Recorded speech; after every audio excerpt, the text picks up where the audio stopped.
Hello guys, how are you doing today? Bom, nós estamos aqui de volta para mais um vídeo, ok, do New Vocabulary. E hoje nós vamos falar sobre uma informação, né, que é bem importante quando você precisa conectar as suas frases, né, quando você vai falar sobre mais de um objeto, mais de uma ideia ou mais de uma pessoa. Bom, vamos lá.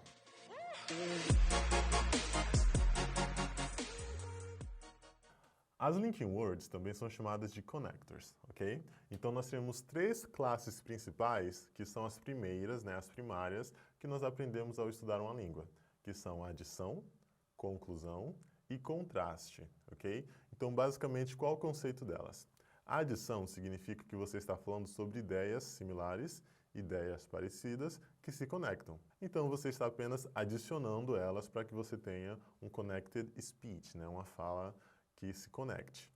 Conclusion nós utilizamos quando nós estamos normalmente analisando alguns fatos e você vai chegar a uma conclusão. Então, para que você chegue a esta conclusão, você deve usar os conectores corretos para a situação, ok? O terceiro ponto, que é o contrast, né, que seria contraste, é justamente o que está sendo dito, né? Nós estamos falando sobre ideias opostas, tá bom? Então, quando eu tenho algo que está no afirmativo e outra na mesma frase ou na mesma situação que eu teria uma resposta negativa, por exemplo, eu utilizo os conectores de contraste, ok?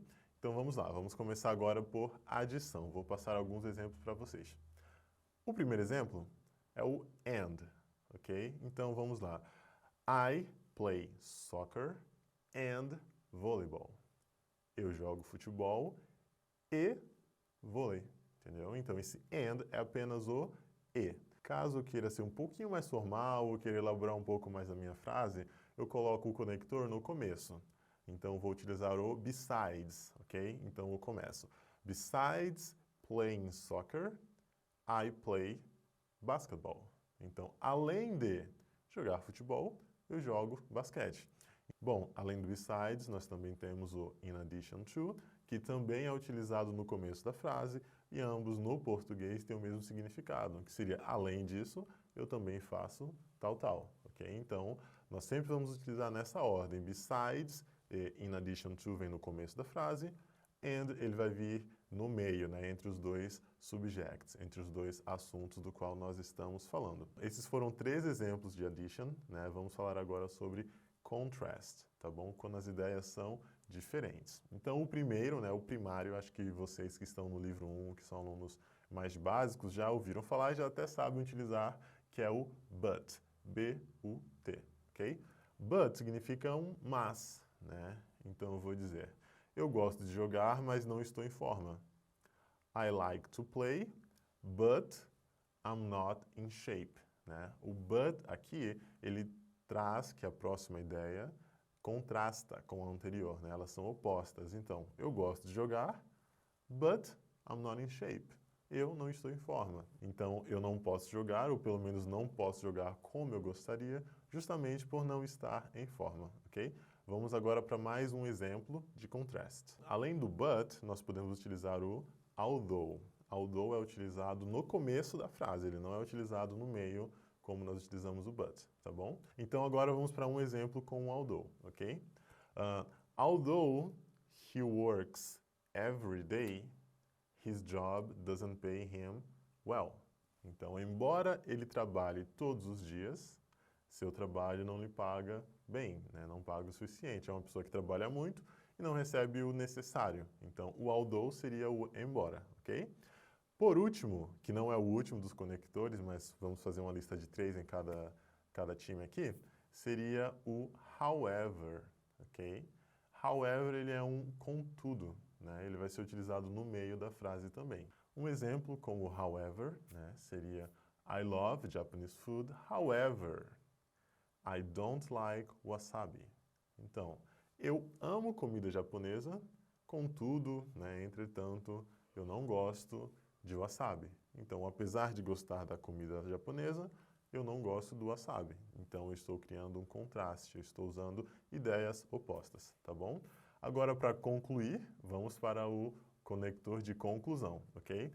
O primeiro, né, o primário também, que é todo aluno que está aprendendo inglês, ele inicia, é o so, que seria esse então, ok? Então, vamos lá.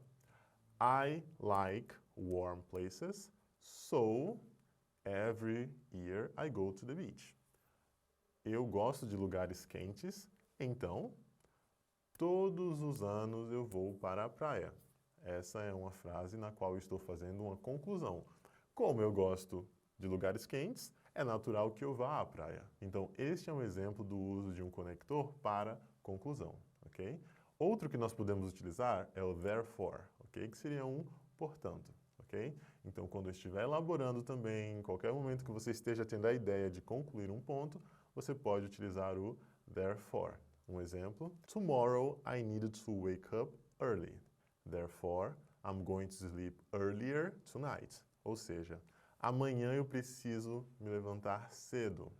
Portanto, hoje eu irei dormir mais cedo, ok? Então, therefore seria este portanto, ok? Então, estes são alguns exemplos para os conectores de adição, contraste e conclusão. A partir daí, você vai conseguir elaborar mais as suas frases, vai conseguir criar parágrafos mais longos e que façam mais sentido, sem que você precise repetir as frases I like this, I like that, I have this and I have that. Porque à medida que você aprende os conectores, você não precisa ficar repetindo todos os termos da frase. Não vai precisar repetir o sujeito, não vai precisar repetir o verbo sempre ou o complemento. A partir do uso dos conectores, você vai conseguir criar um parágrafo mais elaborado e vai perceber que há uma evolução além de apenas repetir o simple present, ok? Espero que esse vídeo tenha te ajudado e que você tenha gostado. Então, por favor, curta, compartilhe e nos siga nas redes sociais. E see you in the next class.